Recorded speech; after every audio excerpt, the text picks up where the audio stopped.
Assalamualaikum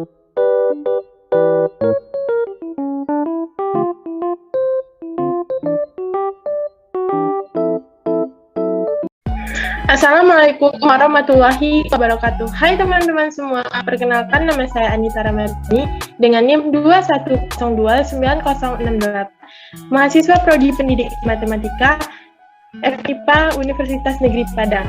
Di sini saya dan teman-teman saya akan menjelaskan materi tentang garis dan bidang di ruang dimensi 3. Baiklah, sebelum menjelaskan materi, saya akan memperkenalkan anggota kelompok saya terlebih dahulu. Yang pertama ada Chelsea Ramadhani, lalu ada Fadila Fitri Azahra, lalu ada saya sendiri, Anita Ramadhani, kemudian ada Dinda Pertiwi Bustan, Dina Aulia, Siti Melani, Tri Fadila Putri, Vanisha Nabila, Ika Nurfitria, Melinda Hadisti, Salsia Biladat Masri, dan Wulan Aljamisa. Baiklah, di sini kita memiliki dua sub pembahasan. Yang pertama ada bidang pada ruang berdimensi 3, lalu yang kedua ada garis pada ruang berdimensi 3. Untuk materi pertama, yaitu bidang pada ruang berdimensi 3, akan dijelaskan oleh Fadila Fitri Azahra. Kepada Fadila Fitri Azahra, disilahkan. Baiklah, saya akan menjelaskan materi tentang bidang pada ruang berdimensi 3.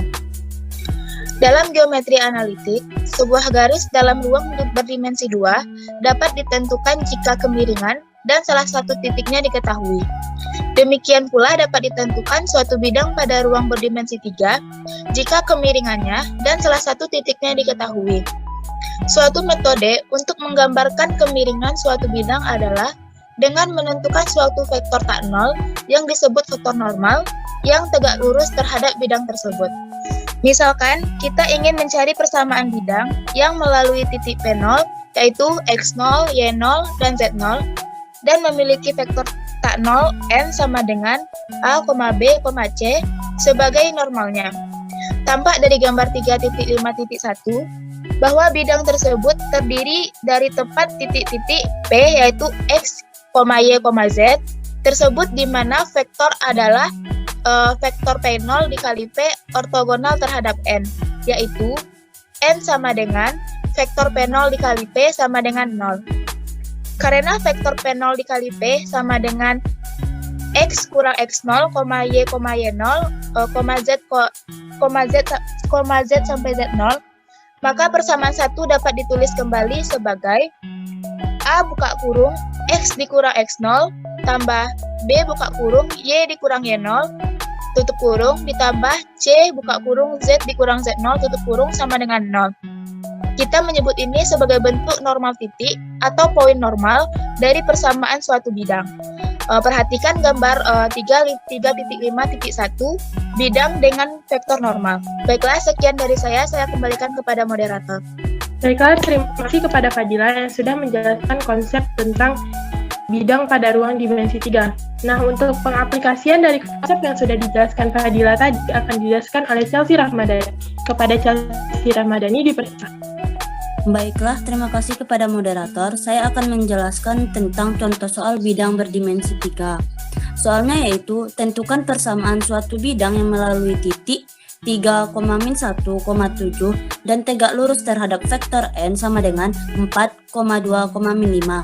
Penyelesaiannya yaitu, dari persamaan 2 tadi yang sudah dijelaskan, bentuk normal titiknya adalah 4 dikali X dikurang 3 tutup kurung ditambah 2 dikali Y ditambah 1 tutup kurung dikurang 5 dikali Z dikurang 7 tutup kurung sama dengan 0. Dengan mengalihkan dan kemudian mengeluarkan faktor-faktor yang sama, persamaan 2 dapat ditulis kembali dalam bentuk AX ditambah BY ditambah CZ ditambah D sama dengan 0, di mana A, B, C, dan D adalah konstanta, dan A, B, dan C tidak semuanya 0. Sebagai contoh, persamaan pada contoh 1 dapat ditulis kembali sebagai 4X ditambah 2Y dikurang 5Z ditambah 25 sama dengan 0, sebagaimana ditunjukkan pada teorema berikut.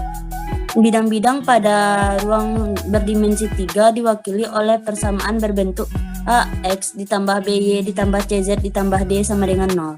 Sekian, terima kasih, saya kembalikan ke moderator. Terima kasih kepada Chelsea yang sudah menjelaskan tentang pengaplikasian dari konsep yang tadi. Baiklah, selanjutnya ada teorema yang akan dijelaskan oleh Dinda. Kepada Dinda kita persilakan. Baiklah, Kita lanjut ke materi selanjutnya, yaitu masuk ke teorema 3.5.1. Teoremanya berbunyi, jika A, B, C, dan D adalah konstanta dan A, B, dan C tidak semuanya 0, maka grafik dari persamaan AX tambah BY tambah CZ tambah D sama dengan 0 adalah suatu bidang yang memiliki vektor N, A, B, C sebagai normalnya. Persamaan 3 adalah suatu persamaan linear dalam X, Y, dan Z yang disebut sebagai bentuk umum atau general form dari persamaan suatu bidang. Pembuktian dari teorema 3.5.1 ini adalah, menurut hipotesis, koefisien A, B, dan C tidak semuanya 0. Kita asumsikan untuk sementara bahwa A tidak sama dengan 0. Maka, persamaan AX tambah BY tambah CZ tambah D sama dengan 0 dapat ditulis kembali dalam bentuk A buka kurung X ditambah buka kurung lagi B per A tutup kurung ditambah BY tambah CZ sama dengan 0. Tetapi, ini adalah bentuk normal titik dari suatu bidang yang melewati titik min D per A, 0,0 dan memiliki N sama dengan A, B, C sebagai normalnya. Jika A sama dengan 0, maka jika B tidak B sama dengan 0, maka C sama dengan 0. Suatu modifikasi langsung dari argumen di atas akan berlaku untuk kasus-kasus lain seperti sebagaimana solusi dari sistem persamaan linear AX tambah BY sama dengan K1, CX tambah D sama dengan K2. Bersesuaian dengan titik-titik potong garis-garis AX tambah BY sama dengan K1 dan CX tambah D sama dengan K2 pada bidang XY, maka demikian juga solusi dari sistem AX tambah BY tambah CZ sama dengan K1, DX tambah IY tambah FZ sama dengan K2, GX tambah HY tambah IZ sama dengan K3. Bersesuaian dengan titik-titik potong dari tiga bidang AX tambah BY tambah CZ sama dengan K1, DX tambah IY tambah FZ sama dengan K2, dan GX tambah HY tambah IZ sama dengan K3. Pada gambar berikut ini, yaitu gambar 352, telah diilustrasikan kemungkinan-kemungkinan geometrik yang muncul pada persamaan 4 tidak memiliki solusi, tepat satu solusi, atau tak terhingga banyak solusi. Baiklah, sekian dari saya kembalikan kepada moderator. Terima kasih. Terima kasih kepada Dinda yang telah menjelaskan teorema. Untuk materi selanjutnya itu kemungkinan geometrik tadi yang akan dijelaskan oleh kepada Dina Aulia, dipersilahkan. Terima kasih kepada moderator. Selanjutnya saya akan menjelaskan kemungkinan-kemungkinan geometrik yang muncul. Pada gambar 3.5.2 telah diilustrasikan kemungkinan geometrik yang muncul. 4 tidak memiliki solusi, tepat satu solusi, atau tak terhingga banyaknya solusi. Bisa kita lihat pada gambar A, B, C, D, E, F, G, H. A itu tidak ada solusi karena 3 bidangnya sejajar. Yang B itu tidak ada solusi karena 2 bidangnya sejajar. Yang C itu juga tidak ada solusi karena 3 bidang tidak memiliki titik potong yang sama. Yang D itu tak terhingga banyaknya solusi karena 3 bidang berhimpitan. Yang E tak terhingga banyaknya solusi karena 3 bidang berpotongan pada satu garis. Yang F satu solusi karena 3 bidang berpotongan pada satu titik. Yang G tidak memiliki solusi karena 2 bidang berhimpitan dan sejajar dengan bidang ketiga. Yang H tak terhingga karena 2 bidang berhimpitan dan memotong bidang ketiga. Terima kasih, saya kembalikan kepada moderator. Terima kasih kita ucapkan kepada Dina yang sudah menjelaskan tentang kemungkinan geometriknya. Lalu untuk pengaplikasian konsep itu akan dijelaskan oleh Cindy Melani. Kepada Cindy Melani kita persilahkan. Terima kasih kepada moderator. Baiklah, di sini saya akan menjelaskan contoh 2. Tentukan persamaan suatu bidang yang melewati titik-titik P1, 1, 2, min 1, P2, 2, 3, 1, dan P3, 3, min 1, dan 2. Penyelesaiannya, karena ketiga titik terletak pada suatu bidang, maka koordinatnya harus memenuhi persamaan umum yaitu AX tambah BY tambah CZ tambah D sama dengan 0 dari bidang tersebut. Jadi kita substitusikan P1-nya. A tambah 2B kurang C tambah D sama dengan 0, sedangkan P2-nya 2A tambah 3B tambah C tambah D sama dengan 0, dan P3-nya 3A kurang B tambah 2C tambah D sama dengan 0. Setelah itu kita substitusikan dan kita eliminasikan, maka kita dapat memperoleh A-nya negatif 9 per 16T, B-nya negatif 1 per 16T, C-nya 5 per 16T, dan D-nya sama dengan T. Dengan memasukkan nilai T negatif 16, sebagai contoh diperoleh persamaan 9x tambah y kurang 5z kurang 16 sama dengan 0.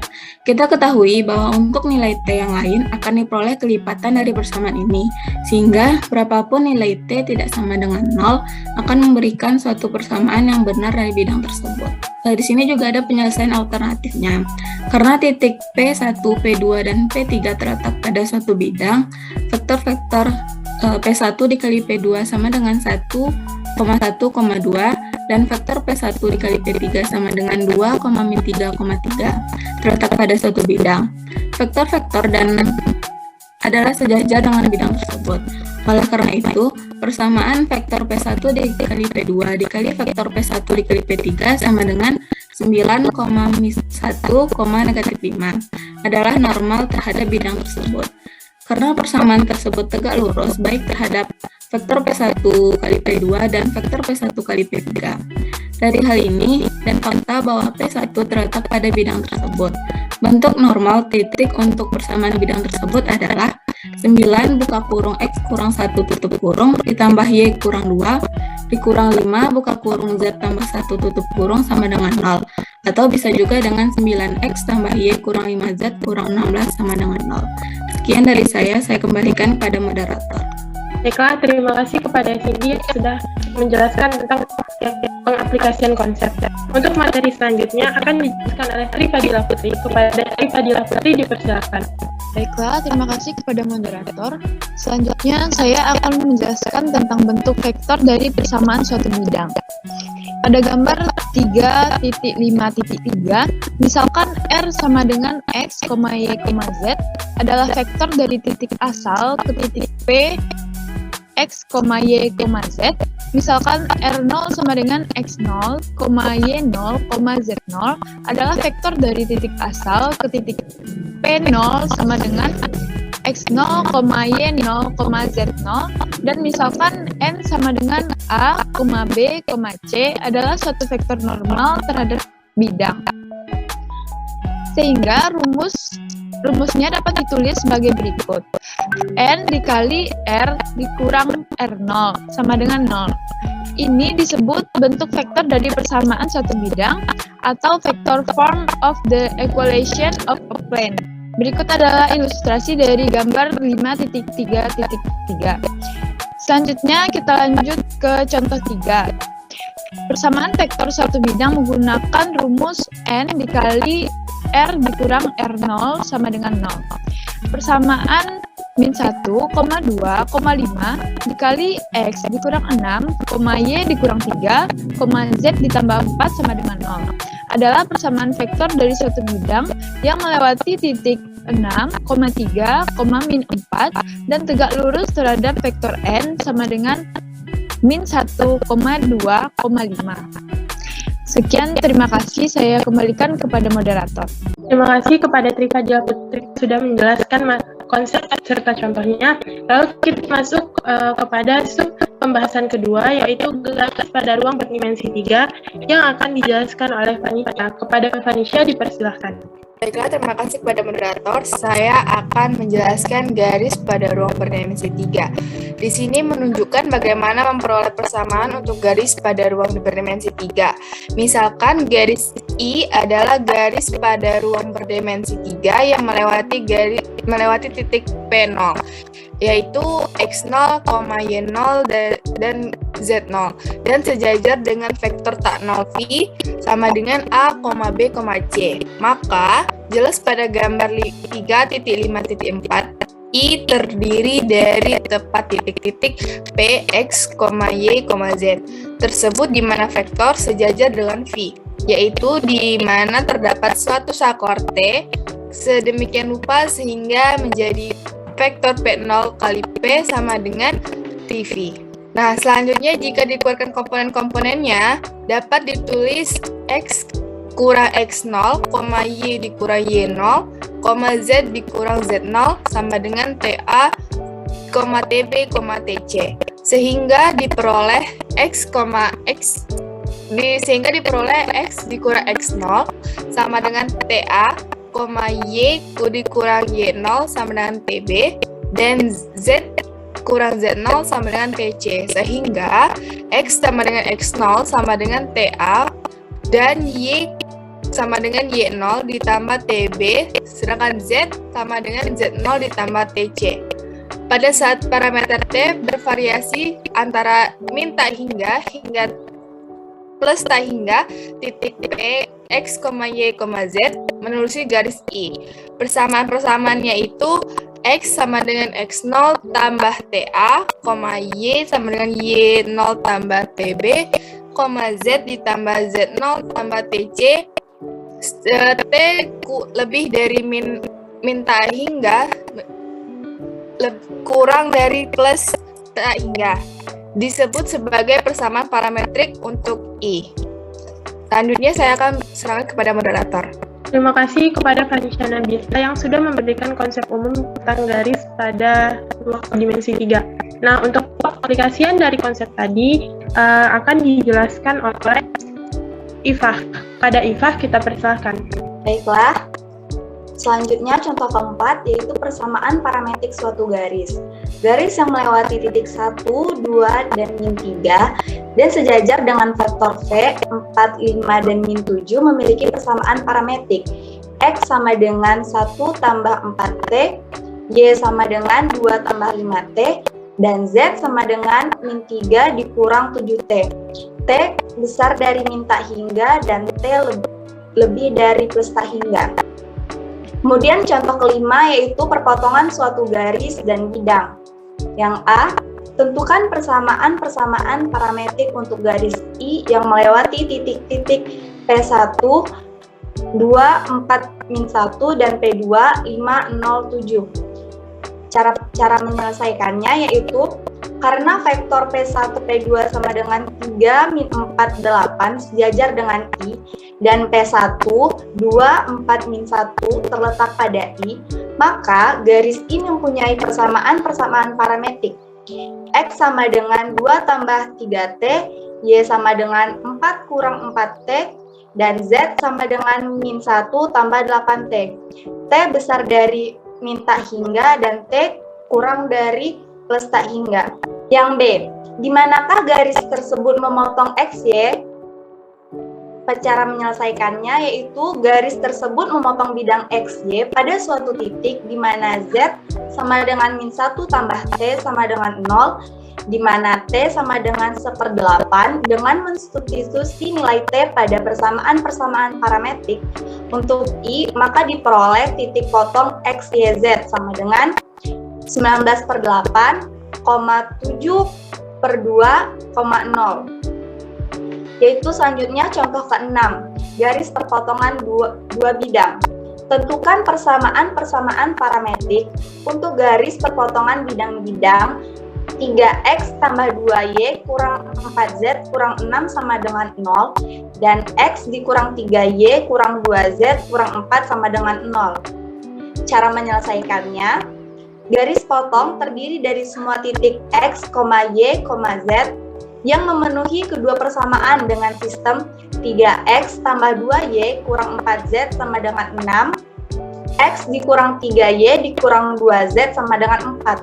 Dengan menyelesaikan sistem ini akan diperoleh X sama dengan 26/11 ditambah 16/11T, Y sama dengan min 6/11 dikurang 2/11T, Z sama dengan T. Oleh karena itu, garis perpotongannya dapat dinyatakan dalam persamaan parametrik.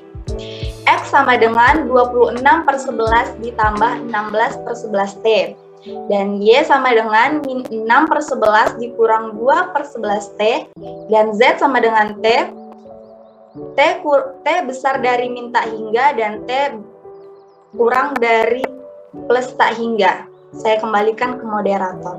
Baiklah, terima kasih kepada Ibu Fitria yang sudah menjelaskan contohnya. Untuk materi selanjutnya itu bentuk vektor dari persamaan garis yang akan dijelaskan oleh Melinda Hadisti. Kepada Melinda, kita persilahkan. Baiklah, terima kasih moderator atas kesempatannya. Di sini saya akan menjelaskan tentang bentuk vektor dari persamaan garis. Pada gambar, dimisalkan R sama dengan X, Y, Z adalah vektor dari titik asal ke titik P. yaitu X, Y, Z. Dimisalkan lagi, R0-nya adalah X0, Y0, Z0 adalah vektor dari titik asal ke titik P0, yaitu X0, Y0, Z0. Dan dimisalkan lagi, V sama dengan A, B, C adalah vektor yang sejajar dengan garis tersebut. Maka vektor P0 dikali P sama dengan R dikurang R0. Sehingga rumus dapat ditulis dengan R dikurang R0 sama dengan T dikali V. Dengan memperhitungkan interval dari nilai T tersebut, persamaan ini dapat ditulis kembali sebagai R sama dengan R0 plus T dikali V, di mana T besar dari min tak hingga dan T kecil dari plus tak hingga. Ini disebut sebagai bentuk vektor dari persamaan suatu garis pada dimensi 3. Bisa diperhatikan pada gambar untuk gambarnya. Sekian dari saya kembalikan ke moderator. Baiklah, terima kasih kepada Melinda Hesti yang sudah menjelaskan konsepnya tadi. Untuk pengaplikasi contohnya akan dijelaskan oleh Salsia Bila Detmestri. Pada Salsia, kita persilahkan. Baiklah, di sini ada satu contoh mengenai hal tersebut. Suatu garis sejajar dengan suatu vektor yang diketahui persamaan X, Y, Z sama dengan min 2, 0,3 ditambah T kali 4, min 7,1, di mana T besar dari min tak hingga, kecil dari plus tak hingga. Ini merupakan persamaan vektor dari suatu garis yang mana yang melewati titik min 2, 0,3 yang sejajar dengan vektor V sama dengan 4, min 7,1. Adapun teorema 3.5.2 yang tentang jarak antara suatu titik dan suatu bidang, yang mana jarak D antara titik P0 sama dengan X0, Y0, Z0 dan bidang AX ditambah BY ditambah CZ ditambah D sama dengan 0. Yaitu D sama dengan nilai mutlak dari A dikali X0 ditambah B dikali Y0 ditambah C dikali Z0 ditambah D per akar dari A kuadrat ditambah B kuadrat ditambah C kuadrat. Nah, untuk pembuktiannya misalkan Q yaitu X1 di Y1, Z1 merupakan suatu titik sebarang pada bidang, yang mana tempatkan N sama dengan A, B, C sedemikian rupa sehingga titik awalnya terletak pada Q. Jadi D sama dengan panjang dari nilai mutlak proyek N ke vektor Q dikali P0 sama dengan nilai vektor Q kali P0 dikali N per panjang dari nilai mutlak N. Tetapi vektor dari Q kali P0 sama dengan X0 dikurang X1, Y0 dikurang Y1, Z0 dikurang Z1. Maka didapatkan hasilnya vektor Q kali P0 dikali N sama dengan A dalam kurung X0 dikurang X1 ditambah B dalam kurung Y0 dikurang Y1 ditambah C dalam kurung Z0 dikurang Z1. Untuk nilai panjang nilai mutlak dari N yaitu akar dari A kuadrat ditambah B kuadrat ditambah C kuadrat. Maka didapatkan D sama dengan nilai mutlak dari A dalam kurung X0 dikurang X1 tutup kurung ditambah B dikali Y0 dikurang Y1 ditambah C dalam kurung Z0 dikurang Z1 per akar dari A kuadrat ditambah B kuadrat ditambah C kuadrat. Sekian dari saya kembalikan kepada moderator. Baiklah, terima kasih kepada Aca yang sudah menjelaskan contoh soal dan teorema tadi. Untuk contoh 8 dan contoh 9 itu akan dijelaskan oleh Wulan Aljamisa. Kepada Wulan Aljamisa, dipersilakan. Baiklah, saya akan menyebutkan contoh jarak antara suatu titik dan suatu bidang. Tentukan jarak D antara titik 1, min 4, min 3 dan bidang 2x kurang 3y ditambah 6z sama dengan min 1. Penyelesaiannya yaitu pertama kita ubah jadi persamaan bidang dalam bentuk 2x dikurang 3y ditambah 6z ditambah 1 sama dengan 0. Kemudian kita masukkan ke dalam rumus yang tadi menjadi D sama dengan nilai mutlak 2 dikali 1 ditambah min 3 dikali min 4 ditambah 6 dikali min 3 ditambah 1 per akar dari 2 kuadrat ditambah min 3 kuadrat ditambah 6 kuadrat. Didapatkan nilai mutlak min 3 per 7 sama dengan 3 per 7. Selanjutnya, contoh jarak antara bidang yang sejajar. Bidang X ditambah 2Y dikurang 2Z sama dengan 3. Dan 2X ditambah 4Y dikurang 4Z sama dengan 7 adalah sejajar karena normal. Normalnya 1, 2, min 2, dan 2, 4, dan min 4 adalah vektor-vektor yang sejajar. Tentukan jarak antara kedua bidang tersebut. Penyelesaiannya yaitu, untuk menentukan jarak D antara kedua bidang tersebut, kita dapat memilih suatu titik sebarang pada salah satu bidang dan menghitung jaraknya terhadap bidang yang lain. Dengan memasukkan Y sama dengan Z sama dengan 0. Maka persamaan X ditambah 2Y dikurang 2Z sama dengan 3. Kita memperoleh titik P0 menjadi 3, 0, 0 pada bidang ini. Jarak antara P0 dan bidang 2X ditambah Y dikurang 4Z sama dengan 7 adalah D sama dengan nilai mutlak 2 dikali 3 ditambah 4 dikali 0 ditambah min 4 dikali 0 dikurang 7 per akar 2 kuadrat ditambah 4 kuadrat dikurang min 4 kuadrat ditambah min 4 kuadrat sama dengan 1/6. Baiklah, saya kembalikan kepada moderator. Baiklah, terima kasih kepada Wulan yang sudah menjelaskan contoh soal tadi. Berhubung apa yang dijelaskan Wulan adalah materi terakhir dari pertemuan kita kali ini, saya mewakili teman-teman saya mengucapkan terima kasih. Jika ada kesalahan, saya mohon maaf. Saya akhiri dengan wabillahi taufiq wal hidayah. Wassalamualaikum warahmatullahi wabarakatuh.